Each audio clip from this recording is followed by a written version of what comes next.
அப்படின்னாக்க சிறந்ததிலிருந்து சிறப்பானதை தேவன் கொடுக்க விரும்புகிறாராம். அப்ப அவங்க சொல்லுவேன், அவங்க எல்லாம் உலகத்துல இருக்கக்கூடியவங்க, இந்து மதத்தை சேர்ந்த சகோதரர்கள்.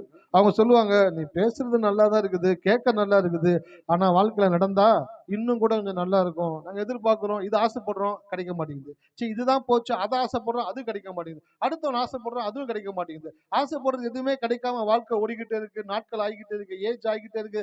அதை பார்க்கும்போது எங்களுக்குள்ள விரக்தி வருகிறது. நாங்க என்ன பண்றதே தெரியல. ஒரு மாதிரி ஃப்ரஸ்ட்ரேட்டடான ஒரு வாழ்க்கைக்குள்ள நாங்க வாழ்ந்துகிட்டு இருக்கிறோம். அப்ப நான் சொன்னேன் அவங்ககிட்ட, நீ கடவுளை நம்பு, கடவுளை நம்பி வாயை திறந்து சொல்லு.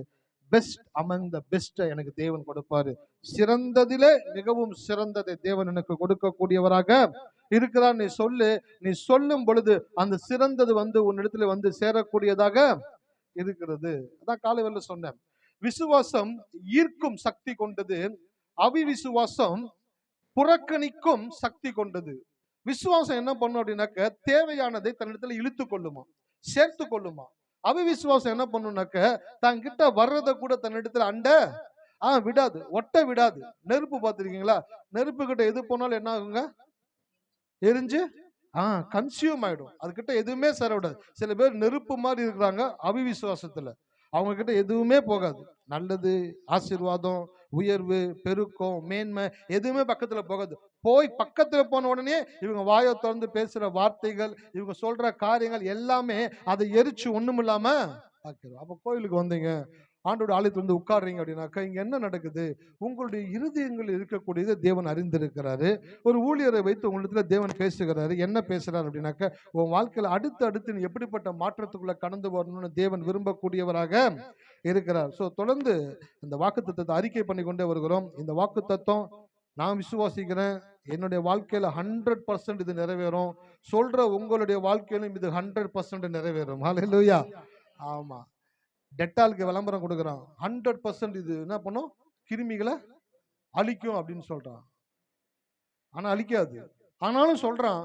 ஜனங்களும் வாங்கி என்ன பண்றாங்க? டாய்லெட்ல ஊத்தி கழுவி விடுறாங்க. நான் சொல்றேன், அந்த டெட்டாலு, அந்த பினாயிலு 100% வேலை பார்க்கும்னு அவன் சொல்லி பொய்ய சொல்லி விற்கிறான். ஆனா தேவன் தன்னுடைய வார்த்தையில உண்மை உள்ளவராக வாக்கு தத்தங்களை எழுதி கொடுத்திருக்கிறாரு. இந்த 26வது அதிகாரம் 19வது வசனம் உங்க வாழ்க்கையில 100% நிறைவேறும். ஹல்லேலூயா. கரங்களை தட்டி கர்த்தரை துதிப்போமா? நன்றி, நன்றி, நன்றி, நன்றி, நன்றி, நன்றி, நன்றி தகப்பனே, நன்றி ராஜா. கர்த்தர் அப்படியே உங்க வாழ்க்கையில செய்யக்கூடியவராக இருக்கிறாரு. வார்த்தைகளை கடந்து போகிறோம். வார்த்தைகளை கடந்து போறதுக்கு முன்பாக நம்மளுடைய அடையாளம் என்ன அப்படின்னு உங்ககிட்ட கேட்டாக்க, நீங்க உங்களுக்கான அடையாளம் என்ன அப்படின்னு உங்கள்கிட்ட ஒருத்தர் கேட்டாக்க நீங்க என்ன சொல்லுவீங்க அப்படின்னாக்க, நீங்க இந்தியால தமிழ்நாட்டில் பிறந்திருக்கிறீங்க. தமிழ்நாட்டில் பிறந்திருக்குன்னா உங்களுடைய தாய்மொழி என்னங்க? தமிழ். அப்ப நீங்க உலகத்துல எந்த பகுதிக்கு போனாலும் நீங்க பேசுற அந்த வார்த்தையை வச்சு கண்டுபிடிச்சிருவாங்க நீங்க எந்த நாட்டை சேர்ந்தவங்க, எந்த டிஸ்ட்ரிக்டை சேர்ந்தவங்க அப்படின்றது ஈஸியாக கண்டுபிடிச்சிருவாங்க. எந்த ஸ்டேட், எந்த டிஸ்ட்ரிக்டை சேர்ந்தவங்க கண்டுபிடிச்சிருவாங்க. ஏன்னாக்க உங்களுடைய வார்த்தை அடையாளமாக இருக்கிறது. இன்னைக்கு ஒரு காரியத்தை எடுத்து வந்திருக்கிறேன். எப்படி நம்மளுடைய தாய்மொழி நம்மளுடைய அடையாளமாக இருக்கிறதோ, அப்படியே தேவன் எழுதி கொடுத்த இந்த வார்த்தைகள் நமக்கு அடையாளமாக இருக்கிறது. அல்லேலூயா. ஆமா, இப்போ நம்மளுடைய ஆலயத்துக்கு நீங்க வரணும் அப்படின்னாக்க உங்களுக்கு அடையாளம் சொல்லணும். அடையாளம் சொல்லணும். புதுசாக நீங்கள் வரையணுச்சுன்னு உங்களுக்கு அடையாளம் சொல்லணும். எப்படி அடையாளம் சொல்கிறது? சரி, இப்போ கூகுள் மேப் இருக்குது, டக்குன்னு அட்ரஸை போட்டுரும், கரெக்டாக வந்து வாசலில் கொண்டு வந்து நிறுத்திடும் மேப். உங்களுக்கு மேப் இல்லாத டைமில் எப்படி அடையாளம் சொல்கிறது? இப்போ அந்த கணேசபுரம் கிரவுண்ட் அண்ணன் வந்துடுது, அங்கேருந்து நேராக வா, ஒரு போலீஸ் பூத் ஒன்று இருக்கும், அந்த போலீஸ் பூத்துக்கு எய்த்தாப்பில் உள்ளவா, உள்ளே வந்தனாக்கா 2வது லெஃப்டில் தண்ணி டேங்க் இருக்கும், அந்த தண்ணி டேங்க் பக்கத்தில் தான் எங்களுடைய ஆலயம் இருக்கிறது. ஒரு அடையாளத்தை சொல்றீங்கல்ல, அதே போலதான் தேவன் இந்த வேதத்தில் இருக்கிற எல்லா வார்த்தைகளையும் தேவன் ஒரு அடையாளமாக எழுதி கொடுத்திருக்கிறார். என்ன அடையாளம்? இந்த உலகத்துல கோடி கோடியான மக்கள் வாழ்ந்து கொண்டிருக்கிறாங்க. ஒவ்வொரு மக்களும் ஒவ்வொரு வார்த்தைகளை தங்களுடைய அடையாளமாய் காட்டுகிறார்கள். அல்லேலூயா. இருக்கீங்களா? ஆமா. எப்படி ரட்சிக்கப்பட்டீங்க? இல்லையா, நான் ஒரு மாதிரி ரொம்ப வாழ்க்கையில பிரச்சனை, ரொம்ப குறைவில் இருந்துகிட்டு இருந்தேன். அப்போ ஒரு சிஸ்டர் வந்து ஒரு வார்த்தையை சொன்னாங்க. ஒரு வசனம் அவங்க வாழ்க்கையில என்னவா மாறுது? அடையாளமாக மாறுது. என்னுடைய வாழ்க்கையில கடவுள் ஒரு வசனத்தை கொடுத்தாரு. 1 சாமுவேல்ல இருக்குது. அவர் சிறியவனை புழுதியிலிருந்து எடுத்து எளியவனை குப்பையிலிருந்து உயர்த்தி பிரபுக்களோடு உட்கார பண்ணி மகிமையுள்ள சிங்காசனத்தை சுதந்தரிக்க பண்ணுகிறார். இது ஒரு அடையாளம். இந்த ஒரு அடையாளத்தை எனக்கு கொடுத்திருக்கிறாரு. அந்த வார்த்தையை நான் அடையாளமாக வைத்து அதையே நான் விசுவாசித்து சொல்ல சொல்ல சொல்ல அந்த அடையாளம் என்னை எப்படி மாத்துதுனாக்க என்னை அழகா மாத்துது. என்ன மாத்துதுங்க? ஆமா, அழகா மாத்துது. என்னுடைய பழைய போட்டோ எடுத்து பார்த்துட்டு இருந்தேன். அந்த போட்டோக்கும் இப்ப இருக்கிற போட்டோக்கும் கொஞ்சம் அழகா இருக்கிறேன். சில பேர் நான் நம்ப முடியல. விசுவாசம் எப்பவுமே நம்ப முடியாது. ஃபர்ஸ்ட் இந்த போட்டோக்கு இப்பயும் பார்க்குற கொஞ்சம் அழகா இருக்கிறேன். பார்த்து எனக்கே என்னாண்டவர் நான் கொஞ்சம் அழகா இருக்கிற மாதிரி தெரியுது. ஆமாடா, எப்போ நீ அடையாளத்தை பார்க்க ஆரம்பிக்கிற நீ அழகா எப்போ அறிகுறியை பார்க்குறீங்களோ, வாழ்க்கையில் இது நடக்குது அது நடக்குது அப்படி நடக்குது இப்படி நடக்குது, தப்பா போகுது நஷ்டமா போகுது, இது சரியில்லை அது சரியில்லை, அறிகுறிகளை பார்த்துக்கிட்டே இருந்தீங்கன்னாக்க எப்படி இருப்பீங்க? அசிங்கமாகிக்கிட்டே இருப்பீங்க, அலங்கோலமாகிக்கிட்டே இருப்பீங்க. சில பேரை பார்க்கும்போது அவங்களுடைய லைஃப்ல நடக்கக்கூடிய சில காரியங்களை பார்க்கும்போது ரொம்ப அலங்கோலமான ஒரு வாழ்க்கை வாழ்கிறது போல தெரியுது. அது எதை காட்டுதுனாக்க அவங்க அடையாளத்தை பார்க்காமல் அறிகுறிகளை பார்த்து வாழ்கிறபடியினாலே அவர்கள் அழகாக இருக்க வேண்டியவர்கள் இன்றைக்கு அலங்கோலமாக இருக்கிறார்கள். ஹல்லேலூயா. அப்போ கோயிலுக்கு வந்து உட்கார்ந்தீங்கன்னாக்கா, ஆண்டோடைய ஆலயத்தில் வந்து உட்கார்ந்தீங்கன்னாக்கா, அந்த வார்த்தையை கேட்கும் பொழுது உங்களுடைய அடையாளம் என்ன அப்படின்றத முதல்ல ஃபிக்ஸ் பண்ணுங்க. தாய்மொழி தமிழ் எப்படி ஃபிக்ஸ் பண்ணீங்களோ அதே போல உங்களுடைய அடையாளம் என்னன்னு வேதத்திலிருந்து நீங்க ஃபிக்ஸ் பண்ணுங்க. அப்படி ஃபிக்ஸ் பண்ணும்போது அந்த வசனத்திலிருந்து தான் தேவன் உங்களை எப்படி மாத்துறாருனாக்க உங்களை அழகானவர்களாக அடையாளம் உள்ளவர்களாக தேவன் மாற்றுகிறார். ஆபிரகாம் எதுக்கு அடையாளமா சொல்றோம்? விசுவாசத்திற்கு ஆபிரகாம் ஒரு அடையாளமா தேவன் வைத்திருக்கிறார். அப்போ வேதத்தில் இருக்கிற ஒவ்வொரு மனிதர்களுடைய வாழ்க்கையும் ஒவ்வொரு அடையாளத்தை காட்டுகிறது. உங்களுடைய வாழ்க்கையிலும் தேவன் ஒரு அடையாள சின்னமாக உங்களை நிலைநிறுத்த தேவன் விரும்புகிறார். அதுதான் இன்னைக்கு செய்தி யாத்திரை வந்திருக்கிறேன். எடுத்து வாசிக்கலாம். மார்க் 11:22-23. இயேசு அவர்களை நோக்கி, தேவனிடத்தில் விசுவாசம் உள்ளவர்களாய் இருங்கள். எவனாயில் இந்த மலையை பார்த்து நீ பெயர்ந்து சமுதிரத்தை தள்ளுண்டு போ என்று சொல்லி தான் சொன்னபடியே நடக்கும் என்று தன் இருதயத்தில் சந்தேகப்படாமல் விசுவாசித்தால் அவன் சொன்னபடியே ஆகும் என்று மெய்யாகவே உங்களுக்கு சொல்லுகிறேன். ஆமென். பாருங்க, சொல்றதனுடைய முக்கியத்துவம் என்ன? கன்ஃபெஷன், அறிக்கை ஏன் இன்றியமையாததா இருக்குது கிறிஸ்தவ வாழ்க்கையில் அப்படின்னாக்க, அந்த உலகத்துல ஒரு வார்த்தை ஒன்று சொல்லுவாங்க. என்னன்னாக்க, ஆசைப்பட்டா மட்டும் போதாது, அடம்பிடித்து அடையவும் தெரிஞ்சிருக்கணும். ஆசைப்பட்டா மட்டும் போதாது, அடம்பிடிச்சு அதை அடையவும் தெரிஞ்சிருக்கணும் அப்படின்வாங்க. ஆனா வேதத்தின்படி பாத்தீங்கன்னாக்க, ஆசைப்பட்டா மட்டும் போதாது, அறிக்கை செய்து அதை அனுபவிக்கவும் தெரிந்திருக்க வேண்டும். எல்லாருக்குள்ள ஆசை இருக்கு. எத்தனை பேத்துக்குள்ள ஆசை இருக்கு? கை தூக்குங்க. சரி, நிறைய ஆசை உங்க மனசுக்குள்ள இருக்குது. ஓகே, இது நடக்கணும், இது நடக்கணும், இது வரணும், இது முடியணும், நல்ல வேலை, நல்ல வருமானம், கணவன் சொல்றத மனைவி கேட்கணும், மனைவி சொல்றத கணவன் கேட்கணும், பெற்றோர் சொல்றத பிள்ளைங்க கேட்கணும், பிள்ளைங்க சொல்றத பெற்றோர்கள் புரிந்து கொள்ளணும், நல்ல ஒரு வீடு வேணும், நல்ல ஒரு வாகனம் வேணும், நல்ல கடன் இல்லாத வாழ்க்கை வேணும், எல்லாம் நல்லா இருக்கணும், வாழ்க்கையில எல்லாம் சிறப்பா இருக்கணும், எல்லாம் ஒரு ஆசையோடு கூட இருக்கிறீங்களா? சரி, எல்லாருக்குள்ளேயும் ஆசை. யாராச்சும் சொல்லி கொடுத்தாங்களா ஆசைப்படணும்னு? உங்ககிட்ட உங்களுக்கே தெரியுது இதெல்லாம் இருந்தா நல்லா இருக்கும். ஒரு புது வீட்டுக்குள்ள போறீங்க, புது வீட்டுக்குள்ள போய் அந்த வீட்டுக்குள்ள குடியேறீங்க. குடியேறும் பொழுது உங்களுக்குள்ள மைண்ட்ல ஒரு ஆசை உண்டாகுது. என்னன்னா, இந்த இடத்துல இது வச்சா நல்லா இருக்கும், இந்த இடத்துல இது வச்சா நல்லா இருக்கும், கிச்சன்ல இது வைக்கணும், பெட்ரூம் இது வைக்கணும், ஹால்ல இது வைக்கணும், முன்னாடி வரும்போது என்ட்ரன்ஸ்ல இப்படி இருக்கணும், இந்த வசனம் இருக்கணும், இதெல்லாம் கற்பனை பண்றீங்க. கற்பனை பண்ணி என்ன பண்றீங்கன்னாக்க, அது ஒவ்வொன்றும் என்ன பண்றீங்க, ஆசைப்பட்டதெல்லாம் காசு எடுத்து கொண்டு போய் சேர்த்து வச்சு வாங்கி வாங்கி வாங்கி அதையெல்லாம் அந்தந்த இடத்துல வச்சு அதை பார்த்து என்ன பண்றீங்கன்னாக்க, ஃபர்ஸ்ட் இருந்தபோது வீடு எப்படி இருந்துச்சு, இப்போ இதெல்லாம் வச்சோன்னா வீடு வீடா இருக்கு அப்படின்னு சொல்றீங்களே. உலகத்தை தேவன் உண்டாக்கின பிற்பாடு 6 நாள்ல எல்லாவற்றையும் உண்டாக்குனாரா, நன்றா இருந்ததுன்னு சொல்றாரு. மனிதனை உண்டாக்கின பிற்பாடு கடவுள் சொல்றாரு மிகவும் நன்றாய் இருந்தது. அப்போ ஆசைப்பட்டதை வாழ்க்கையில கொண்டு வந்து நிறுத்தும் பொழுதுதான் அது நீங்கள் அனுபவிக்க கூடியவர்களாக இருக்கிறீங்க. சோ ஆசைப்படுறது உங்களுடைய உரிமை. நீங்கள் ஆசைப்பட்டதை அனுபவிக்க வேண்டும் என்பதற்காக தான் தேவன் வேதத்திலே வாக்கு தத்தங்களை எழுதி கொடுத்திருக்கிறார். அப்ப என்ன ஆசைப்படுறீங்களோ ஆசைப்படுங்க. உங்க ஆசைக்கு லிமிட்டே கிடையாது. நீங்க எவ்வளவு வேணாலும் ஆசைப்படலாம். காலை வேளை ஆராதனை செய்து கொண்டிருக்கும் பொழுது எனக்குள்ள அப்படியே பரிசுத்த ஆவியானவர் பேச ஆரம்பிச்சாரு. அற்புதங்களும் அதிசயங்களையும் ஆச்சரியங்களையும் உன் வாழ்க்கையில நீர் எதிர்பார்க்க அது உன் வாழ்க்கையில வந்து கொண்டே இருக்கும் என்று தேவன் சொல்லுகிறார். அப்போ நம்ம வாழ்க்கையில எதிர்பார்க்கணும். என்ன எதிர்பார்க்கிறோம் அப்படின்னாக்க, இதோட இன்னும் மோசமா போயிடுமோ, இதோட இன்னும் ஒஸ்டா போயிடுமோ, இது இருந்தா கூட பரவாயில்ல, இதோட கீழே போயிடக்கூடாது. ஒரு ஸ்டாண்டர்டை பிக்ஸ் பண்ணி அது நடந்தா நல்லா இருக்குமே, அது போயிடக்கூடாது, கையை விட்டு நடந்துடக்கூடாதுன்னு சொல்லி அந்த நெகட்டிவான திங்கிங்லயே வாழ்க்கை போய்கிட்டே இருக்கிறீங்க. ஆனா ஆண்டோட ஆலயத்துல வந்து உட்கார்ந்தீங்கன்னாக்கா ஆண்டவருடைய மனசை புதுசாக்குகிறாரு. எப்படி புதுசாக்குறாரு அப்படின்னாக்க, உன் வாழ்க்கையில நான் அற்புதங்கள், அதிசயங்கள், ஆச்சரியங்களை பண்ணுவேன் என்று நீ எதிர்பாரு. ஒரு போன் கால் வந்துச்சுனாக்கா யோசிக்கிறோம், என்னவா இருக்கும்? தைரியமா எடுங்க. ஹலோ, தைரியமா எடுங்க. அவருக்கு தெரியாம ஒண்ணு உங்க வாழ்க்கையில நடந்துராது. தேவரீர் சகலத்தையும் செய்ய வல்லவர், நீர் செய்ய நினைத்தது தடைபடாது. அண்ட சராசரங்களையும் ஆளுகிற தேவன் உங்களுடைய வாழ்க்கையில் நடக்கிற சின்ன சின்ன காரியங்களை கூட தேவன் அறிந்து வைக்கக்கூடியவராக இருக்கிறார். அதான் காலை ஆராதனை சொன்னேன், 5 விஷயங்களை ஒரு கிறிஸ்தவன் ஃபாலோ பண்ணணும். ஃபர்ஸ்ட், ஃபியர் நாட், பயப்படாத. இரண்டாவது, ஸ்டாண்ட் அகைன்ஸ்ட், எதிர்த்து நில்லு. மூன்றாவது, speak the promise word of God, தேவனுடைய வாக்குத்தத்த வசனத்தை பேசு. ட்ரீம் த சக்சஸ், வெற்றியை வந்து கனவு காணு. பொசஸ் த விக்டரி, நீ விரும்பினத வாழ்க்கையில அடை. 5 விரல் நம்ம கையில இருக்குதுல்ல, இந்த 5 விரலையும் காலைல எழுந்திரிச்சோட பார்க்கும்போது அப்படியே சொல்லுங்க, பயப்பட மாட்டேன், எதிர்த்து நிற்பேன், வார்த்தையை சொல்லுவேன், நல்ல வாழ்க்கையை கனவு காணுவேன், அதை கட்டாயமா வாழ்க்கையில் அடைவேன். ஹல்லேலூயா. எத்தனை பேர் செய்வீங்க? எங்க சார், காலையில் எந்திரிச்ச உடனே தட்டு தடிமாறி பிரஷ் எடுத்து பேஸ்ட் வச்சு தேய்ச்சி துண்டக்கானம் துணியக்கானு ஓடி அங்க இங்கன்னு ஒரே அலப்பறையா இருக்குது சார். காலையில் எந்திரிச்ச உடனே ஏன் அலப்பறையா இருக்குன்னு சொல்றேன்.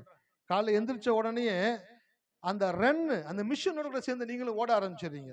எப்பயும் வந்து வாழ்க்கையின் மிஷினோடு சேர்ந்து நம்ம ஓடக்கூடாது. நம்ம எழுந்து அந்த மிஷினை நம்ம ஆப்ரேட் பண்ணக்கூடியவங்களா இருக்கணும். ஹலோ, இருக்கீங்களா? ஆமா, கிறிஸ்துவன்றது உலகத்தோடு சேர்ந்து ஓடுகிறதல்ல.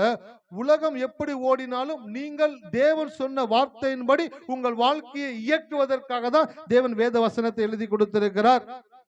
அப்ப காலைல எந்திரிச்சோன்னா ஒரு நிமிஷம் ரிலாக்ஸா எந்திரிச்சு சொல்லுங்க, பயப்பட மாட்டேன், எதிர்த்து நிற்பேன், எதுவா இருந்தாலும் தேவனுடைய வார்த்தையை மட்டும்தான் சொல்லுவேன், நல்லதை மட்டும்தான் கனவு காண்பேன், அதை மட்டும்தான் என் வாழ்க்கையில அடைவேன். ஹல்லேலூயா. ஆமா, இந்த 5 காரியங்களை அடிக்கடி சொல்லி சொல்லி சொல்லி செஞ்சு பாருங்க. செஞ்சு பார்க்கும் பொழுது உங்களுக்கு தெரிய ஆரம்பிச்சிடும். எப்ப நீங்க பயப்படாம இருக்கிறீங்களோ அப்பயே நீங்க பாதி. ஆமா, நிறைய பேர் தோத்து போறதுக்கான காரணம் என்ன தெரியுங்களா? பயம் வந்தாலும் அவங்க பாதி தோத்துட்டாங்க. எப்ப பயம் உள்ள வருதோ அப்பயே அவங்க பாதி. அடுத்து என்னதுங்க? எதிர்த்து நிற்க பலன் கிடையாது. நம்மனால என்ன செய்ய முடியும்? பவுல் சொல்றாரு, கிறிஸ்துவோடு கூட சிலுவையில் அறையப்பட்டேன், ஆயினும் நான் அல்ல, கிறிஸ்துவே என்னில் பிழைத்து இருக்கிறார். உங்களுக்கு ஒன்று சொல்லட்டுங்களா? எப்போ நீங்க ஆண்டவருடைய ஆலயத்துக்குள்ள வந்து உட்கார்ந்து இயேசுவே ஆண்டவரே நீதாம்பா எனக்கு எல்லாம் அப்படின்னு நீங்க வாயை திறந்து சொன்னீங்களோ, அன்னைக்கே சர்வத்தையும் படைத்த தேவன் உங்களுக்குள்ள வந்து வாசம் பண்ண ஆரம்பிச்சிட்டாரு. அல்லேலூயா. உங்களுக்குள்ள கடவுள் இருக்கிறாரு. நீங்க உணர்றீங்களோ உணரலையோ அது உங்கள் சம்பந்தப்பட்டது. ஆனால் உங்களுக்குள்ள தேவன் வந்து வாசம் பண்ணி கொண்டிருக்கிறாரு. அவர் வாசம் பண்ணினபடினாலதான் ஞாயிற்றுக்கிழமை மாலை வேளையில கூட நீங்க வந்து ஆண்டவருடைய ஆலயத்துல இன்டியூஸ் அப்படின்னு ஆங்கிலத்துல, அப்படின்னாக்க உந்துதல். யாருக்கு உந்துதல் இருக்குனாக்க, உள்ளுக்குள்ள என்ன இருக்கோ அதுதான் உந்து உங்களை தள்ளக்கூடியதாக இருக்கிறது. உங்களுக்குள்ள கடவுள் இருக்கிறபடினாலதான் அந்த உந்துதல் நிமித்தமாக வீட்டில் இருக்கிற எல்லா காரியங்களும் ஒதுங்கு பண்ணிட்டு தேவனுடைய ஆலயத்தில் வந்து உட்கார்ந்து கொண்டு இருக்கிறீங்க. இது என்ன செய்யுதுனாக்க, நீங்கள் தேவனுடைய சமூகத்தில் உட்கார்கிற ஒவ்வொரு நொடி பொழுதும் உங்களை தேவன் அழகாய் உருவாக்கி கொண்டிருக்கிறார். நிறைய பேருக்கு தெரியல பாருங்களேன். இதுதான், அதான் தாவீது சொல்லுகிறார், அப்படி சமூகத்துல பரிபூர்ண ஆனந்தமும் அப்படி வலது பரிசத்துல நித்திய அப்படி சமூகத்துல பரிபூர்ண ஆனந்தமும் அப்படி வலது பரிசத்துல நித்திய பேரின்பமும் வச்சிருக்கிறாரா. ஆண்டுடைய சமூகத்துல வந்து உட்காரும் பொழுதெல்லாம் உங்களுடைய ஆவி, உங்களுடைய ஆத்மா, உங்களுடைய சரீரம், உங்களுடைய மனது இவைகளை எல்லாம் தேவன் தம்முடைய பிரசன்னத்தை கொண்டு வார்த்தையை கொண்டு தேவன் புதுப்பிக்க கூடியவராக இருக்கிறார். ரினியூ பண்றார், உங்களை ரிஃபார்ம் பண்றாரு, உங்களை ரீஸ்டோர் பண்றாரு. உங்களை எப்படி அவர் பார்க்க வேண்டும் என்று விரும்பினாரோ அப்படி தேவன் உங்களை உருவாக்கி கொண்டிருக்கிற இடம்தான் தேவனுடைய ஆலயம். உங்களுக்குள்ள கடவுள் இருக்கிறாரா? ஆமா, கடவுள் இருக்கிறார். உங்களுக்குள்ள கடவுள் இருந்தார் அப்படின்னாக்க பயம் என்ற வார்த்தை உங்க வாயிலிருந்து வரவே. பயத்துக்கு நீங்க சொந்தக்காரர்கள் அல்ல. எப்ப நீங்க பயப்படுறீங்களோ அப்பவே தெரிஞ்சுக்கங்க உங்களுக்குள்ள கடவுள் இல்ல அப்படின்றத நீங்க சொல்லாம சொல்லிக்கிட்டு இருக்கீங்கன்னு அர்த்தம். எப்பொழுதெல்லாம் பயமுறுத்தக்கூடிய சூழ்நிலைகள் உங்களை நோக்கி வருகிறதோ அப்ப தைரியமா சொல்லுங்க, நான் பயப்பட மாட்டேன். நம்ம என்ன பண்றோம்னாக்க அந்த சூழ்நிலைகள் அப்படியே மேகம் கூடி மழை வரும் பொழுதுக்குள்ள நம்ம என்ன பண்றோம்னாக்க மாடியில் இருக்கிற துணியெல்லாம் எடுத்து என்ன பண்ணிடுறோம். ஆமா, எங்க வீட்டுல வித்தியாசம், மழை பெஞ்சா காயப்பட்ட துணி எடுக்கவே மாட்டாங்க. அது நினைச்சு ஈரமாகி அடுத்த நாள் போய் பார்த்து அந்த பக்கம்தான் போவாங்க. பசங்க போவாங்க வருவாங்க, துணியை தள்ளிட்டு போவாங்க, துணியை விளக்கிட்டு போவாங்க, துணியை ஓரம் வச்சுட்டு போவாங்க. மழை பெய்யுதுன்னு துணி எடுத்து போடணும் யோசனை. அப்ப மழை வர்றதுக்கான ஒரு அறிகுறி இருக்கும்போது என்ன பண்றீங்க, துணியை எடுத்து கொண்டு போயிட்டு எடுத்து காயப்படுத்துறீங்க, எடுத்து உள்ள போட்டுறீங்க, மழை தண்ணி படாத இடத்துல போட்டுறீங்க. என்ன பண்றீங்க, அறிகுறிகளை பார்த்தோன்னா வேகமா ஆக்டிவேட் ஆயிடுறீங்க. அப்படி வாழ்க்கையில பயப்படக்கூடிய சூழ்நிலைகள் வந்த உடனே நீங்க ரெடி ஆயிடுறீங்க. இப்ப நம்ம பயப்படணும், நம்ம புலம்பணும், நம்ம அவிசுவாசத்தை பேசணும், இப்போ கடவுள் என்ன செய்ய போறாருன்ட்டு நம்ம கதறணும் அப்படின்ற ஒரு எக்ஸ்பெக்டேஷனுக்குள்ள போயிடுறீங்க. இன்னைக்கு ஆண்டவர் உங்கள்கிட்ட சொல்றாரு, உன் வாழ்க்கையில் உன்னை பயமுறுத்தக்கூடிய சூழ்நிலை உன்னை சுற்றி இருக்கும் பொழுதும் அவன் வாயை திறந்து சொல்லு, கடவுள் என்னோடு கூட இருக்கிறபடினால நான் பயப்பட மாட்டேன். எப்ப நீங்க பயப்பட மாட்டேன் அப்படின்னு வாயை திறந்து சொல்றீங்களோ அப்பவே அங்க சுத்தி இருக்கிற ஒவ்வொன்றும் புஷு புஷு புஷுன்னு, ஆமா, டஸ் புஷ்னு போயிடும். எதுவுமே நிக்காது உங்க முன்னாடி. ஏன்னாக்கா உங்களுக்குள்ள தேவன் இருக்கிறார். ஹல்லேலூயா. அப்ப அந்த மாலைவேளை நான் சொல்றேன், நீங்க வார்த்தையை சொல்லும் பொழுது அது உங்களுடைய வாழ்க்கையை அழகாக்குது. அறிக்கை உங்களை அழகாக்கும். அறிக்கை உங்களை அழகாக்குறதுக்கு தான் தேவன் வார்த்தையை கொடுத்திருக்கிறார். அவர்கள் முதிர் வயதிலும் கனி தந்து புஷ்டியும், முதிர் வயதிலேயே அவங்க கனி கொடுத்து புஷ்டியும் பசுமையுமா இருப்பார்கள் என்றால் வாலிப வயசுல எப்படி இருக்கணும், ரொம்பவும் பெஸ்டா, ரொம்பவும் பியூட்டியா, ரொம்பவும் அழகா, ரொம்பவும் திடகாத்திரமா, ரொம்பவும் ஸ்ட்ராங்கா தேவனுடைய பிள்ளைகள் அப்படின்னாக்கா தனியா தெரியணும். யாத்திராமத்தில் எடுத்து வாசிச்சு பாருங்க. எகிப்திய மருத்துவச்சிகள் போறதுக்கு முன்பாகவே இஸ்ரவேல் ஸ்திரீகள் என்ன பண்றாங்கன்னாக்கா பிள்ளைகளை டாக்டர் வர்றதுக்கு முன்னாடியே அவங்க டெலிவரி ஆயிடுதான். என்னன்னாக்கா ரொம்ப ஸ்ட்ராங்கா இருக்கிறாங்க. அதே போல நான் சொல்றேன், இன்னைக்கு உங்க வாழ்க்கையில கடவுள் உங்க கூட இருக்கிறார் அப்படின்னாக்க நீங்க ஸ்ட்ராங்கா இருப்பீங்க. ஹல்லேலூயா. ஆமா, இப்ப நீங்க வீக்கா இருக்கிறது போல உணரலாம். கடவுளுடைய வார்த்தையை கேட்டுக்கிட்டே இருங்க, அந்த வார்த்தை உங்களை ஸ்ட்ராங் ஆக்கிக்கிட்டே இருக்கும். சோ கடவுளுடைய வார்த்தை சொல்லும் பொழுது என்ன நடக்குது, ஆசைப்பட்டா மட்டும் போதாது, அறிக்கை செய்து அதை அனுபவிக்கவும். ஆமா, ஆசைப்படுங்க, நல்லது, நல்ல ஆசைகளை கொடுக்கிறதே தேவதான். வேதம் சொல்லுது, விருப்பத்தையும் செய்கையும் தேவன். உங்களுக்குள்ள விருப்பத்தை கொடுக்கிறது தேவன் தான். அந்த விருப்பத்துக்குரிய செய்கைகளை உண்டாக்குகிறதும் தேவனாக தான் இருக்கிறார். அப்ப விருப்பம் உள்ள வந்த உடனே நீங்க என்ன நினைக்க கூடாதுனாக்க அது ஒரு மேஜிக். விருப்பம் வந்துருச்சுனாக்க ஆட்டோமேட்டிக்கா நடந்துரும், கிடையாது.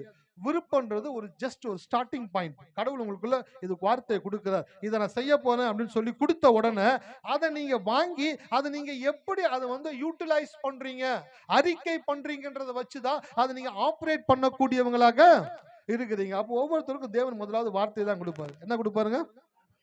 நீங்க பைபிள் படிக்கும் பொழுது ஒரு வார்த்தை உங்களை இம்ப்ரெஸ் பண்ணும், உங்களை இன்டியூஸ் பண்ணும். அந்த வார்த்தையை விட்டு உங்களால தாண்டி போக முடியாது. நல்லா தெரிஞ்சுக்குங்க, அந்த வார்த்தையை கடவுள் உங்களோட பேசிக்கிட்டு இருக்கிறாருன்னு அர்த்தம். இப்ப நான் செய்தி கொடுத்துட்டு இருக்கிறேன், செய்தி கொடுத்துட்டு இருக்கிறத கேட்டுக்கிட்டு இருக்கிற உங்ககிட்ட ஒரு வார்த்தை, ஏதோ ஒரு வார்த்தை உங்களுடைய காதுல பட்டு உங்க இருதயத்துக்குள்ள போய் ஒரு பெரிய தாக்கத்தை உண்டாக்கும். அதை தான் தேவன் உங்க வாழ்க்கையில செய்யும்படி விரும்புகிறார். ஹல்லேலூயா. அப்ப அதை செய்யும்படி தேவன் விரும்புகிறார் என்பதை அறிந்து கொண்ட பிற்பாடு நீங்க ரொம்பவும் என்னவாயிடணும், கான்சியஸ் ஆயிடணும். வேர்ட் கான்சியஸ், வார்த்தை உணர்வு உள்ளவர்களாக மாறி கேட்ட வார்த்தையை வாயை திறந்து சொல்லிக்கிட்டே இருக்கணும். சின்ன வயசுல ஸ்கூல்ல படிக்கும்போது எத்தனை பேர் வாய்ப்பாடு படிச்சிருக்கீங்க? ஏன் வாய்ப்பாடு சொல்லி தராங்க? ரொம்ப திருக்குறள் கூட ஒப்பிச்சிடலாம், கண்ணை மூட்டு. இந்த வாய்ப்பாடு இருக்கு பாத்தீங்களா, பாடா படுத்தும் போட்டு வாய்ப்பாடை சொல்றாங்க கூட சொல்லிடுவாங்க கண்ணை மூட்டு. எழுத சொன்னா இன்னும் பெஸ்ட், வேகமா எழுதி கொடுத்துருவாங்க. சொல்ல சொன்னா கண்ணை மூட்டு கட கடன்னு சொல்லிடுவாங்க. ஆனா அந்த டீச்சருங்க ரொம்ப மோசமானவங்க. என்ன கேட்பாங்கன்னாக்க 2 1s are 2, 2 2s are 4, 2 3s are 6, 2 4s are 8, 2 5s are 10. அந்த பையன் என்ன பண்ணாக்க மனப்பாடம் பண்ணியிருப்பான். நிறுத்து, 2 7s are எவ்வளோ, அவன் உள்ளுக்கு சொல்லி பார்ப்பான். 2 4 6 8 10 12. உட்காரு, நாளைக்கு திருப்பி 10 தடவை எழுதிட்டு வா. நீ என்ன சொல்லவே இல்லையே? நீ சொல்லுவான்னு தெரியும்டா, கூட்டி தானே சொல்ற, கூட்டி சொல்லக்கூடாது. மனப்பாடமா சொன்ன உடனே, நான் கேட்ட உடனே வாயில அந்த வார்த்தை வந்துடணும். பிள்ளைங்க என்ன நினைச்சுக்கிறாங்க, இந்த டீச்சர் ரொம்ப மோசமான டீச்சர், போட்டு இப்படி போட்டு பண்ணுது. அவங்க எதுக்கு பண்றாங்கன்னு புரிஞ்சுக்கணும். நீ அடுத்த கிளாஸ்க்கு போகும் பொழுது கடினமான கணக்கு உனக்கு வரும். அந்த கடினமான கணக்கு உனக்கு 100 கணக்கு கொடுத்துருக்கானாக்க உனக்கு 1 மணி நேரம் டைம் கொடுக்குறாங்க. 1 மணி நேரத்துல அந்த 100 கணக்கை நீ போடணும் அப்படின்னாக்க உனக்கு என்ன தெரிஞ்சிருக்கணும்? வாய்ப்பாடு நல்லா தெரிஞ்சிருந்தாதான் நீ டக்கு டக்கு டக்குன்னு கணக்க போட முடியும். இந்த டைம்குள்ள நீ கூட்டி கழிச்சு எல்லாம் பண்ணி போட்டனாக்க 40-50 கணக்கு தான் உன்னால போட முடியும். 50 மார்க்குக்கு மேல உன்னால வாங்க முடியாது. நீ போற அந்த அடுத்த கிளாஸுக்கு உன்னை இந்த கிளாஸ்ல அவங்க தயார் பண்ணக்கூடியவங்களா இருக்கிறாங்க. அதே போலதான் நான் சொல்றேன், தேவனுடைய வார்த்தைய நீங்க படிக்க படிக்க படிக்க மனப்பாடமா படிக்கும் பொழுது, வாயை திறந்து எப்பொழுதும் சொல்லிக்கொண்டே இருக்கும் பொழுது, பிரச்சனைகள் வரும் பொழுது உங்க வாயில என்ன வரும் அப்படின்னாக்க தேவனுடைய வார்த்தை தான் வரும். ஹல்லேலூயா. ஆமா, டீச்சர் தான் பிசாசுன்னு வச்சுக்கோங்க. டீச்சர் வந்து கேக்குறாங்க 7 8 எவ்வளோ அப்படின்னு கேக்குறாங்க. படிச்ச பையன் டக்குன்னு என்ன சொல்லிடுவான்? பதில சொல்றான். படிக்காத பையன் திணறுவான், டீச்சர்ட்ட அடி வாங்குவான். அதே போலதான் இன்னைக்கு வாழ்க்கையில பிரச்சனைகளை கொண்டு வந்து பிசாசு உங்க கிட்ட கொண்டு வரும் பொழுது உங்களுக்கு அந்த பிரச்சனைக்கான வாக்கு தத்துவம் என்ன, வார்த்தை என்னன்னு தெரியாதனால நீங்க என்ன பண்றீங்கன்னாக்க அப்படியே தகச்சு போய் நிக்கிறீங்க. தகச்சு போன உடனே ஒரு நிமிஷம் நீங்க பிரச்சனையை பார்த்து தகச்ச உடனே அவன் உங்களை என்ன பண்ணிடுவானாக்கா விழுங்கி கொண்டு போயிடுவான். கொண்டு போய் உங்க மனசை மாத்தி, புத்தியை மாத்தி, உங்க வாயில அவிசுவாசமான வார்த்தையை பண்ண வச்சு, சூழ்நிலைகளுக்கு அதுக்கு ஆப்போசிட்டா மாத்தி எல்லாம் பார்க்கும் பொழுது நீங்க சோர்ந்து போய் அப்படியே வாழ்க்கை அவ்வளவுதான் போல அப்படின்ற இடத்துக்கு கொண்டு போயிடுவான். அதனாலதான் சொல்றேன், வாய்ப்பாடு எப்படி கணக்கு போடுறதுக்கு ஈஸியா இருக்குதோ, வசனத்தை மனப்பாடம் செய்கிறது நீங்க வாழ்க்கையில முன்னேறி போகிறதுக்கு உங்களுக்கு பயனுள்ளதாக இருக்கும். ஹல்லேலூயா. ஆமா, அது மாத்திரம் கிடையாது, ஆசையை அடையும் ஆற்றல். இன்னைக்கு செய்தி இதுதான். ஆசையை அடையும் ஆற்றல் எதுல இருக்கு அப்படின்னாக்க, அடையாளத்தில் கண்ணும் கருத்துமாயிரு, அறிகுறிகளை கண்டும் காணாததை போல இரு. எத்தனை பேருக்கு வார்த்தை உள்ள போகுது? அடையாளத்தை கண்ணும் கருத்துமாயிரு, அறிகுறிகளை கண்டும் காணாமல் இரு. இது நமக்கு சொல்லித்தரணும் அவசியம் கிடையாது. நம்மளுக்கு பிடிச்சவங்க 100 பேத்துக்கு நடுவில் இருந்தாலும் நம்முடைய கண் அவங்க மேல இருந்துகிட்டே இருக்கும். சரி, 100 பேத்துக்கு நடுவுல நமக்கு ஒரு 2 பேரை பிடிக்கல அப்படின்னு வச்சுக்கோங்களேன், அவங்க கண்ணில் எப்படிலாம் படாம போகணுமோ அப்படி போவோம். ஆமாவா இல்லைங்களா? அவங்க திரும்பும்போது இப்படி திரும்புவோம், அவங்க நம்மளை பார்க்கும்போது கீழே குனிவோம், அவங்க நம்மளை நோக்கி வராங்க போது பின்னாடி நடக்க ஆரம்பிப்போம், டக்குன்னு கீழே குனிவோம். ஏன்? அவங்கள கண்டும் காணாமலும் அவங்கள்ட்ட இருந்து எப்படி எஸ்கேப் ஆகலாம்னு பாக்குறோம். ஆனா நமக்கு பிடிச்ச ஒருத்தர் இருக்கிறாங்கன்னு வச்சுக்கோங்களேன், அவ்வளவு கூட்டத்திலையும் ஷார்ப்பா கண்ணு அவங்க மேல மட்டும் இருந்துகிட்டே இருக்கும். எங்க போறாங்க, எங்க வராங்க, என்ன செய்யறாங்க, உட்காராங்களா, எந்திரிக்கிறாங்களா, திரும்புறாங்களா, போக்கஸா இருந்துகிட்டே இருப்பீங்களே. அதே போலதான் உங்க வாழ்க்கையில நீங்கள் ஆசீர்வாதத்தை பெற்றுக்கொள்ள வேண்டும் என்றால் அடையாளத்தில் கண்ணும் கருத்துமாக இருக்கணும். வசனத்தின் மேல கண்ணும் கருத்துமா இருக்கணும்.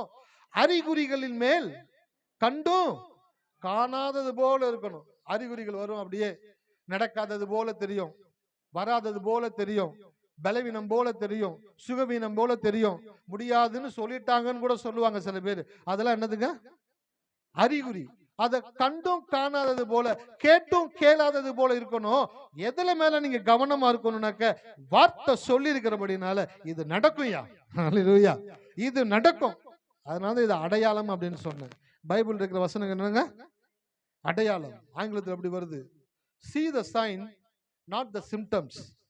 அடையாளத்தை பாரு, அறிகுறிகளை பார்க்காது.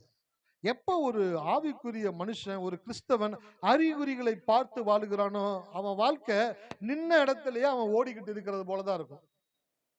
ட்ரெட்மில் கேள்விப்பட்டிருக்கீங்களா? எக்ஸசைஸ் பண்ற இடத்துல வச்சிருப்பாங்க. நடக்கிறது, ஓடுறது, ஸ்பீடா ஓடுறது எல்லாமே அந்த மிஷின்ல செட் பண்ணி வச்சுட்டானுங்க.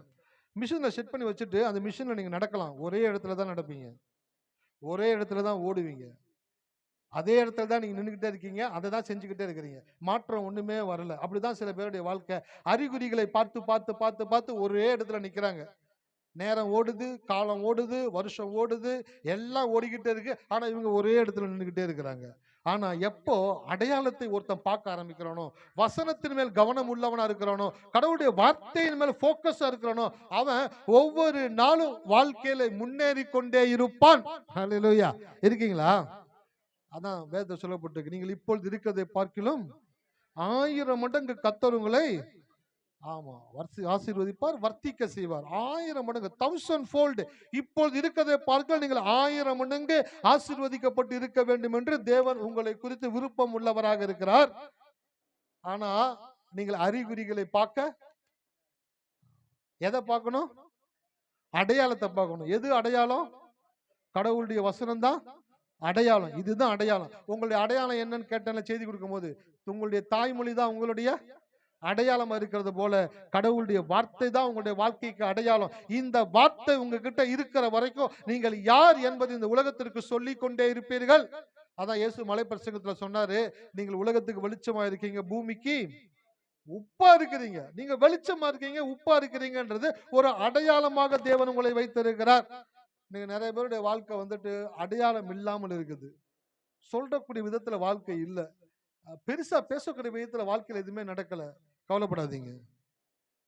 இதுக்கப்புறம் தான் உங்க வாழ்க்கையில தேவன் செகண்ட் பார்ட்டை ஸ்டார்ட் பண்ண போறாரு. ஹல்லேலூயா. கரங்களை தட்டி கத்தரித்தீங்க. நன்றி நன்றி நன்றி நன்றி நன்றி நன்றி நன்றி நன்றி ஆண்டவரே. ஃபர்ஸ்ட் பார்ட்டு ஒரே ட்விஸ்டாவே போச்சு. ஒரே ட்விஸ்ட் ஃபர்ஸ்ட் பார்ட். நான் படம் எடுத்து வச்சிருக்கான், ஒண்ணுமே புரியல. ஆனா செகண்ட் பார்ட்ல போய் உட்கார்ந்து பார்த்தா தான் தெரியுது, முதல் பாட்டுல இருந்த எல்லா ட்விஸ்டும் செகண்ட் பார்ட்ல அழகா அழகா கிளியர் பண்ணி நல்லவனை கெட்டவனா, கெட்டவனா நல்லவனா, மோசமானதா நல்லதா, அந்த படத்தை அப்படியே அழகா எடுத்து கொண்டு போய் முடிக்கிறான். ஃபர்ஸ்ட் பார்ட்ல இருக்கக்கூடிய எல்லா ட்விஸ்டும் செகண்ட் பார்ட்ல எப்படி அவன் கிளியர் பண்ணி படத்தை ரொம்ப அருமையா ஓட்டுறானோ, அதே போல இந்த தேவன் உங்க வாழ்க்கையில நீங்க ஃபர்ஸ்ட் பார்ட்ல அனுபவித்து கொண்டிருந்த காரியங்களை எல்லாம் இன்று முதல் உங்க வாழ்க்கையில தேவன் செகண்ட் பார்ட்டை உருவாக்க போகிறார். அல்லேலூயா. ஆமா, இஸ்ரவேல் மக்கள் எகிப்துல இருந்த எல்லாமே ஃபர்ஸ்ட் பார்ட். முதல் படம் ஃபர்ஸ்ட் பார்ட். அடிக்கிற மாதிரி, அழுகிற மாதிரி, கண்ணீர் விடுற மாதிரி, பசியில் இருக்கிற மாதிரி, கஷ்டப்படுற மாதிரி படத்தை அப்படியே பிளாக் அண்ட் ஒயிட்டாவே காட்டுறான். எகிப்துல இருந்து வெளியில வந்த உடனே தேவன் கலர் பிரிண்ட ஸ்டார்ட் பண்ணிட்டாரு. செங்கடலை பிளந்து அவங்க போகும் பொழுது, வானத்துல இருந்து மண்ணா வரும் பொழுது, அந்த இமேஜின் பண்ணி பார்க்கும் பொழுது அவங்க ஃபர்ஸ்ட் இருந்த வாழ்க்கைக்கும் செகண்ட் இருந்த வாழ்க்கைக்கும் முற்றிலும் வேறுபட்ட ஒரு வாழ்க்கையை தேவன் அவர்களுக்கு வைத்திருந்தார். நான் சொல்றேன், இந்த மாலை வேளையில ஒரு ஊழியக்காரனா இருந்து உங்க வாழ்க்கையில தேவன் செகண்ட் பார்ட்டை துவங்க போறாரு. ஹல்லேலூயா. இரண்டாம் பாகத்தை உங்க வாழ்க்கையில தேவன் தொடங்க போறாரு. நீங்க முன்பு அனுபவிச்ச கஷ்டம், கண்ணீர், கவலை, அவமானம், வேதனை, குழப்பம் இல்லாம கடன், பசி, குறைவு, இதை எல்லாவற்றையும் கடந்து ஒரு நிறைவான ஒரு வாழ்க்கைக்குள்ள தேவன் உங்களை நடத்தக்கூடியவராக இருக்கிறார். கரங்களை தட்டி கர்த்தரை துதிப்போமா? நன்றி நன்றி நன்றி நன்றி நன்றி நன்றி நன்றி நன்றி நன்றி தகப்பனே, நன்றி தகப்பனே. நம்ப முடிந்ததை நம்புவது நம்பிக்கை, நம்பவே முடியாததை நம்புவதுதான் விசுவாசம். ஹல்லேலூயா. நான் சொல்றேன், நீங்க நம்புறீங்களா? நான் நம்புறேங்க. அவங்க சொல்றதை நீங்க நம்புனீங்கன்னாக்கா அது நம்பிக்கை. சொல்றத நம்பவே முடியாம இருக்கிறத நீங்க நம்புறீங்க பாத்தீங்களா, அதுதான் என்னங்க?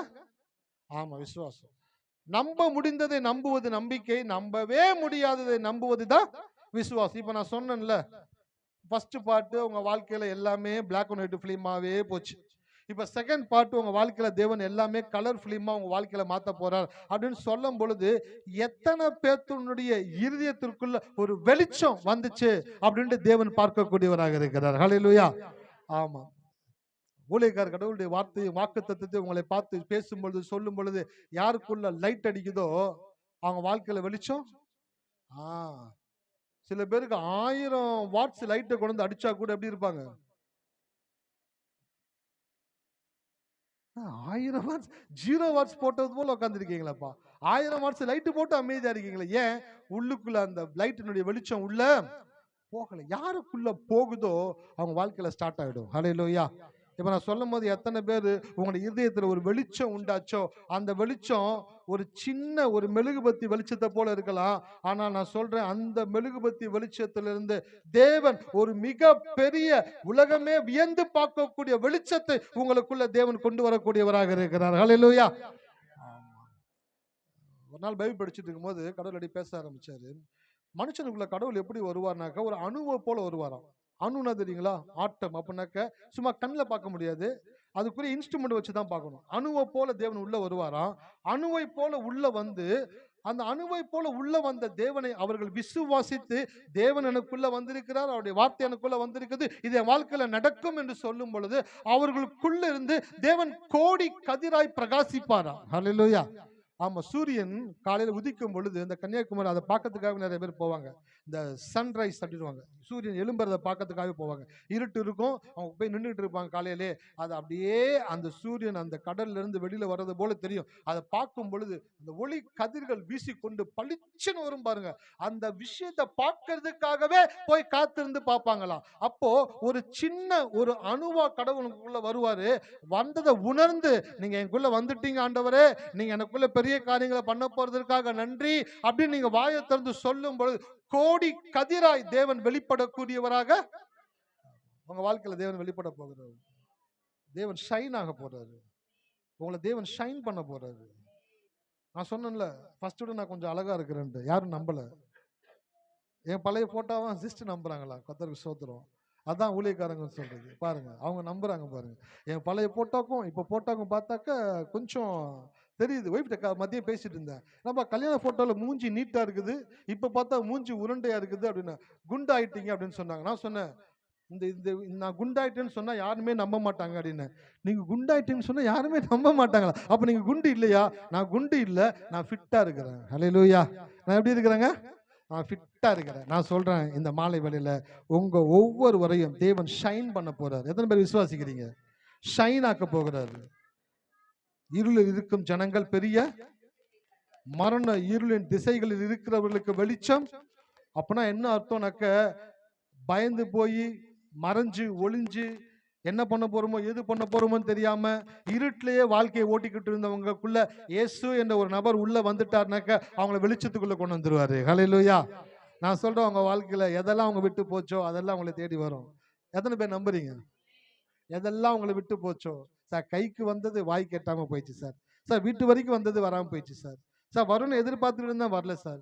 நல்ல ரிசல்ட் எதிர்பார்த்துட்டு இருந்தா வரல சார். நல்ல காரணம் எதிர்பார்த்துட்டு இருந்தா வரல சார். எதுவுமே வாழ்க்கையில இருந்தது கூட இல்லாதது போல இருக்குது சார் சொல்லிக்கிட்டு இருக்கீங்களா? இந்த மாலை வேளையில ஆவியானவர் உங்களோட கூட பேசிக்கிட்டு இருக்கிறாரு. நீ இழந்ததை தேவன் உனக்கு பல மடங்காய் திருப்பி தர போகிறார். ஹல்லேலூயா. நீ இழந்த ஒன்னையும் உன் வாழ்க்கையில தேவன் நீ மிஸ் பண்ணி இந்த உலகத்தை விட்டு போகும்படி அலோ பண்ணவே மாட்டாரு. உன் வாழ்க்கையில எதெல்லாம் இருந்துச்சோ அதை காட்டிலும் 1000 மடங்கு உன் வாழ்க்கையில வந்து நீ அனுபவிக்கும்படியாக தேவன் உனக்கு அனுக்கிரகம் செய்யக்கூடியவராக இருக்கிறார். உன் வாழ்க்கையில உன்னை தேடி எல்லாம் வந்துகிட்டே இருக்குது. கவலைப்படாத. உனக்கு வேண்டியதை தேவன் ஒருத்தரும் அதை எடுத்துட்டு போகவோ அபகரிக்கவோ விடமாட்டாரு. உனக்கு உரியதை உன் வாழ்க்கையில வந்து உங்ககிட்ட சேர்க்கறதுக்கு தான் உன் தேவன் உன்னோடு இருக்கிறாரு. இஸ்ரவேல் மக்களை எகிப்திலிருந்து விடுதலையாக்கி கானான் தேசத்துக்குள்ள கொண்டு போய் சேர்க்கிற வரைக்கும் அவர்களுக்கு சொன்ன வார்த்தைக்காக அவங்களோடு கூட 40 வருஷம் இந்த தேவன் வருவார் என்றால், உனக்கு சொன்னதை உன் வாழ்க்கையில மறுபடியும் கொண்டு வந்து சேர்க்கிற வரைக்கும் அந்த தேவன் உன்னோடு கூட இருக்கிறாரு. ஹல்லேலூயா. உன் கூட ஒரு தேவன் இருக்கிறாரு. அவரை நீ உணரக்கூடிய விதத்தில் அவர் தன்னை வெளிப்படுத்தக்கூடியவராக இருக்கிறாரு. எதெல்லாம் உன்னை விட்டு போச்சோ அதெல்லாம் உன்னை தேடி வரப்போகுது. எதெல்லாம் உன் கரத்திலிருந்து உன்னை வீட்டிலிருந்து உன்னை விட்டு போச்சோ அதை எல்லாம் மறுபடியும் தேவன் உனக்கு ஆசீர்வாதமாய் மாற்றி கொண்டு வர போகிறார். ஹல்லேலூயா. ஆமா, கெட்டகுமாரன் அப்பா கிட்ட எல்லாத்தையும் வாங்கிட்டு போயிட்டான். சந்தோஷமா போனான். அப்பாவுக்கு சந்தோஷம் இருந்திருக்குன்னு நினைக்கிறீங்களா? அப்பா ரொம்ப துக்கத்துல இருக்கிற பையன் இந்த மாதிரி போயிட்டான்னு. ஆனா அவருக்கு தெரியும், பூமி உருண்டை, மேல இருக்கிறவன் கீழே இருப்பான், கீழே இருக்கிறவன் மேல இருப்பான். அவன் போறான், எத்தனை நாள் கழிச்சு வர்றான்னு பார்ப்போம். ஏன்னா அப்பாவுக்கு தெரியுமே, சின்ன வயசுல இருந்தே பார்க்குறாரு. அவனுடைய குணாதிசயங்களை பார்க்குறாரு. அவனுடைய கேரக்டர் அவங்க அப்பாவுக்கு தெரியும். இவங்கிட்ட 100 ரூபாய் கொடுத்தா 100 நாளும் அப்படியே வச்சிருப்பான்னு ஒரு பையனை குறித்து தெரியும். இவங்கிட்ட 100 ரூபாயை கொடுத்தா அடுத்த நிமிஷமே 100 ரூபாவா இப்ப கேக்குறீங்க? இப்பதானடா கொடுத்தேன். சரியா போச்சு போங்க. 100 ரூபாய் அது ஒரு காசு, அது கொடுத்துட்டுன்னா என்ன பண்ணிட்டேன்னு வேற கேக்குறீங்க? ஒரு சில பிள்ளை 100 ரூபாய் கொடுத்துட்டு ஒரு மாசம் சென்று தம்பி ஒன்று அந்த காசு கொடுத்தேன் அப்படியே வச்சிருக்கேனே, எதுவுமே பண்ணலையா? எதுவுமே பண்ணல. ஏன்? ஒவ்வொரு பிள்ளைகளுக்கும் வித்தியாசம் இருக்குது பாருங்களேன். ஒரு பிள்ளைங்க ஒரு நிமிஷத்துல காலி பண்றோம், ஒரு பிள்ளைங்க காலியே பண்ணாது அப்படியே சேர்த்து வச்சுக்கிட்டே இருக்கும். இவங்க அப்பாவுக்கு தெரியும், இளையகுமாரன் வந்து எல்லாவற்றையும் வாங்கிட்டு போனான்ல, நல்லா தெரியும் இவருக்கு தெரியும் இவன் எப்படியும் காலி பண்ணிட்டு திருப்பி நம்ம கிட்ட தான் வருவான் அப்படின்ட்டு வெயிட் பண்ணிக்கிட்டே இருக்கிறார். அவன் வரும் பொழுது இவர் ஓடி போய் அவனை அணைத்து கொண்டு முத்தமிட்டு மறுபடியும் அவனுடைய ஸ்தானத்தை அவனுக்கு கொடுத்தார். ஹல்லேலூயா. அப்ப நான் சொல்றேன், உங்க வாழ்க்கையில எதெல்லாம் உங்க விட்டு போச்சோ அதெல்லாம் உங்களை தேடி வரும். ஹல்லேலூயா. பல மடங்கு தேடி வரும். நிரம்பி வழியக்கூடிய விதத்துல தேவன் கொண்டு வந்து சேர்ப்பாரு. போன விதமா வராது. கெட்ட குமாரன் அப்பா கிட்ட இருக்கும் பொழுது வேற விதமா இருந்தான். ஆனா இப்ப எப்படி வர்றான்? வேலைக்காரன்ல ஒருவனாவது என்னை சேர்த்துக் கொள்ளுங்க அப்பா அப்படின்னு வர்றான். இதுக்கப்புறம் போவான்னு நினைக்கிறீங்க? கழுத்தை பிடிச்சி வெளியே தள்ளினாலும் போக மாட்டான். ஏன்? பன்னியோடு கூட படுத்து, பன்னிக்கு போடுற தவிடு கூட கிடைக்காம கஷ்டப்பட்டு, பசி தாகத்துல வறண்டு செத்து போயிருவோமோன்னு மரணத்தை கண்ணுல பார்த்துட்டு வந்திருக்கிறான். எங்க அப்பா வீட்டுல வேலைக்காரங்களுக்கு பூர்த்தியான சாப்பாடு இருக்குது, எனக்கு இல்லையே என்ற ஏக்கத்துல ஓடி வந்தவன் இப்ப அப்பா கழுத்தை பிடிச்சு தள்ளினாலும் போக மாட்டான். இப்பொழுது முழுவதுமாய் மாற்றப்பட்ட ஒரு மனுஷனாய் அவன் மறுபடியும் தன் தகப்பனிடத்துல வந்திருக்கிறது போல இந்த மாலை வேளை கடவுள் சொல்றாரு, உங்ககிட்ட இருந்து போனது எந்த விதத்துல போச்சுன்னு தெரியாது. ஆனா இப்ப உங்ககிட்ட திருப்பி அது வரும் பொழுது முழுவதுமாய் தேவனை புரிந்து கொண்ட விதத்திலே, தேவனை அறிந்து கொண்ட விதத்திலே, தேவன் உனக்கு கொடுக்க விரும்பின விதத்திலே அதை தேவனுடைய கரத்திலே வந்து சேர்க்கும்படியாய் தேவனுடைய திட்டங்களை தீட்டிக் கொண்டிருக்கிறார். அல்லேலூயா. எல்லாம் உங்களை நோக்கி வந்துகிட்டே இருக்குது. ரிசீவ் பண்றதுக்கு ஆயத்தமா இருங்க. ரிசீவ் பண்றதுக்கு ரொம்பவும் ஹாப்பியா இருங்க. அதை உங்க வாழ்க்கையில பெற்றுக்கொள்றதுக்கு, ஆண்டவரே நான் ரெடியா இருக்கிறேன் ஆண்டவரே வாயை திறந்து சொல்லுங்க. நீங்கள் சொல்லும் பொழுது அது உங்களுடைய வாழ்க்கையில வரக்கூடியதாக இருக்கிறது. அல்லேலூயா. எல்லாம் எனக்கு கூட சொல்லுவீங்களா? ஆண்டவரே, என் வாழ்க்கையில என்னிடத்திலிருந்து கடந்து போனதை மறுபடியும் என்னிடத்துல கொண்டு வருகிறதற்காய் நன்றி. அது போன விதத்தில் அல்ல, சிறந்த விதத்திலே, சிறப்பான முறையிலே, நீர் விரும்புகிற விதத்திலே அது என்னிடத்திலே வருகிறதற்காக நன்றி. அதை நான் பெற்றுக்கொள்ள ஆயத்தமாக இருக்கிறேன். ஆமென். ஹல்லேலூயா. கரங்களை தட்டி கர்த்தரை துதிப்போமா? நன்றி நன்றி நன்றி நன்றி நன்றி நன்றி நன்றி நன்றி நன்றி ஆண்டவரே, நன்றி ஆண்டவரே. ஊழியக்காரர் அந்த வார்த்தைகளை சொல்லும் பொழுது, அந்த அபிஷேகத்தோடு அந்த வார்த்தைகளை சொல்லும் பொழுது ரிசீவ் பண்ணுவீங்க. ஆமென் சொல்லுங்க. நீங்க சொல்லும் பொழுது உங்க வாழ்க்கையில அது நடக்கும். ஹல்லேலூயா. இருக்கீங்களா? நீங்க ரிசீவ் பண்றதுக்கான ஒரு அடையாளம் என்ன தெரியுங்களா? ஆமென் ஆண்டவரே, அது என் வாழ்க்கையில நடக்கட்டும் அப்படி நீங்க சொல்லும் பொழுது நீங்க ரிசீவ் பண்றீங்க. நான் வாட்ஸ்அப்ல ஒரு மெசேஜ் அனுப்புறேன் உங்களுக்கு. நீங்க நெட் ஆன் பண்ணியிருந்தா தான் உங்களுக்கு. போன் வச்சிருக்கேன் சார், வச்சுக்கோங்க சார். சிம்மு போட்டிருக்கேன், நல்லது, ரொம்ப நல்லது. நெட் ஆன் பண்ணீங்களா? சில பேர் ஏரோப்ளேன் மோட்ல வச்சிருக்காங்க போனை. நான் அனுப்புறது எதுவுமே போய் சேர மாட்டேங்குது. சிஸ்டர், அன்னைக்கு நான் உங்களுக்கு சொன்னேனே. அன்னைக்கா? இல்ல போன வாரம். போன வாரம் என்ன சொன்னீங்க? சரியா தெரியலையே. மொபைல் டேட்டா ஆஃப்ல இருந்திருக்கு, இல்ல ஏரோப்ளேன் மோட்ல போனை போட்டிருக்கீங்க. நான் அனுப்புறது எதுவுமே உள்ள போய் சேர மாட்டேங்குது. சில பேர் சொல்லிட்டாங்க, கோயிலுக்கு வந்தாக்க மொபைலை சுவிட்ச் ஆஃப் பண்ணுங்க. மொபைலை சுவிட்ச் ஆஃப் பண்ணும்போது இதையும் சுவிட்ச் ஆஃப் பண்ணிடுறாங்க. ஸ்தோத்திரம் ஆண்டவரே. மெசேஜ் போக மாட்டேங்குது. ஹலோ, சுவிட்ச் ஆஃப் பண்ண சொன்னது மொபைல. இது விழிப்பா இருக்கணும், இது ஆக்டிவா இருக்கணும். செவியில வார்த்தைகள் கரெக்டா உள்ள போகுதான்னு செக் பண்ணிக்கங்க. இருதயத்துல போய் சேவ் ஆகுதான்னு செக் பண்ணிக்கங்க. ஏன்? நான் அனுப்பிச்ச மெசேஜ் உங்களுக்கு போய் ரீச் ஆகி உங்களுக்குள்ள நெட் ஆன்ல இருந்தா தான் அது உங்களுக்கு ரிசீவ். இப்ப நான் பணம் அனுப்புறேன், நான் அனுப்புறேன்னு சொன்னோன்னே என்னது? இல்ல பணம் அனுப்புறேன்னு சொன்னீங்களா? பணம் அனுப்புறேன்னு சொன்னாக்க மொபைல் டேட்டா ஆன் பண்ணி பார்த்துக்கிட்டே இருக்கிறது. நான் ஆசீர்வாதத்தை அனுப்புறேன்னு சொல்ற போது நான் சொல்லட்டுங்களா, நான் உங்களுக்கு 1 லட்ச ரூபா பணத்தை இன்னைக்கு அனுப்பிச்சா கூட ஈஸியா செலவாயிடும். ஆனா இன்னைக்கு நான் சொல்ற வாக்கு தத்துவத்தை நீங்க உங்க வாழ்க்கையில நீங்க விசுவாசிச்சு ஆமென் ரிசீவ் பண்ணிட்டீங்கன்னாக்க நீங்க வாங்குறவங்களா இல்ல, கொடுக்கிறவங்களா தேவன் உங்களை மாற்றுவார். அல்லேலூயா. ஆமா, கடன் வாங்குகிறவனாக அல்ல, நான் கடன் கொடுக்கிறவனாக. தீர்மானம் பண்ணுங்க. நீங்க தீர்மானம் பண்றீங்க, எதை தீர்மானம் பண்றீங்களோ அதை உங்களுடைய வாழ்க்கையில தேவன் நடக்கும்படி செய்யக்கூடியவராக இருக்கிறார். வசந்த வாசிங்க, வேகமா கடந்து போகலாம். ரோமர் 4ஆம் அதிகாரத்தை எடுத்துக்கொள்ளுவோம். ஒரு 15 நிமிஷத்துல முடிக்கிறேன்.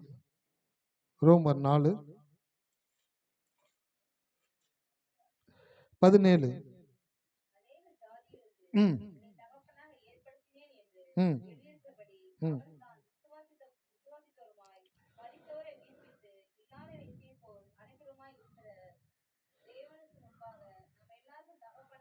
ம்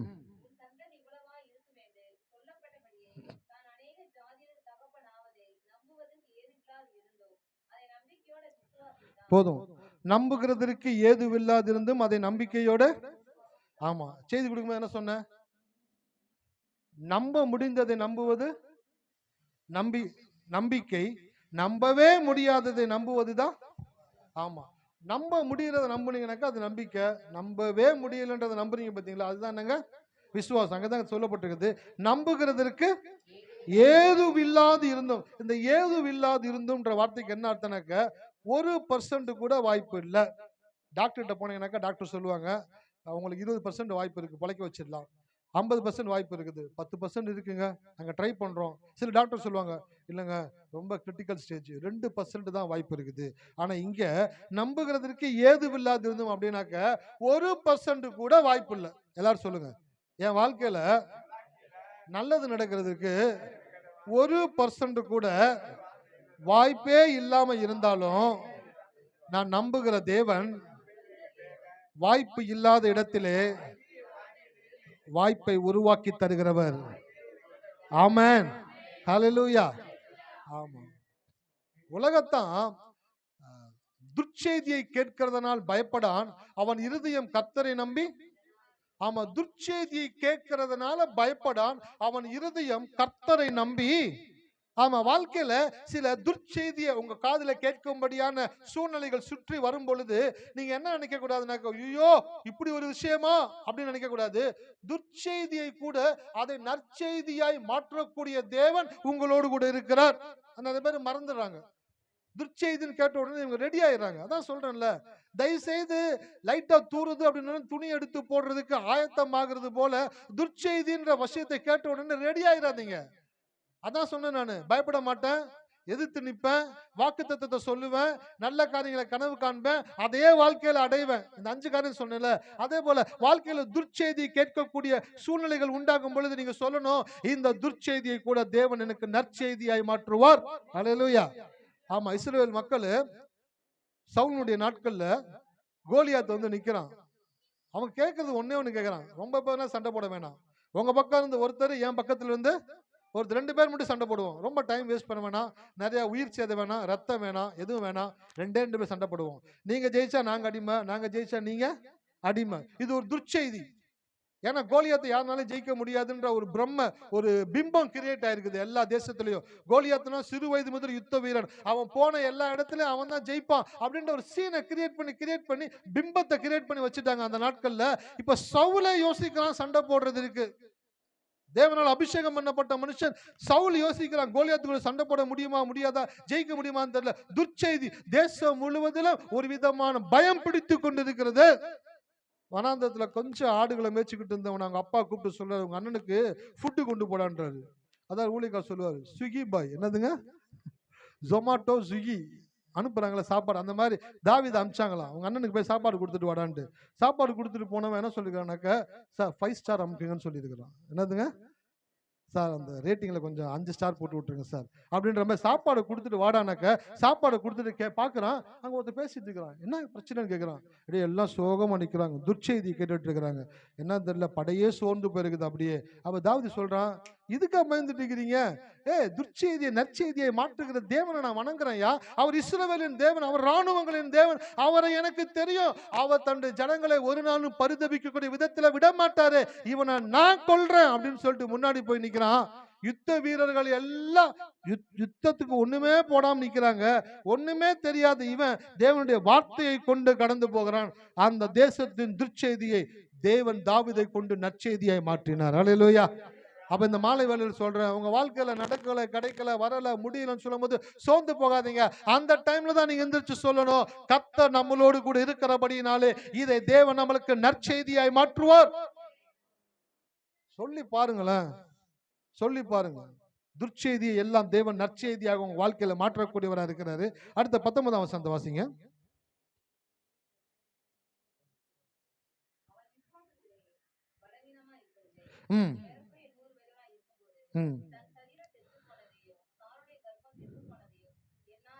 ஆமென், ஹல்லேலூயா. வேதத்துல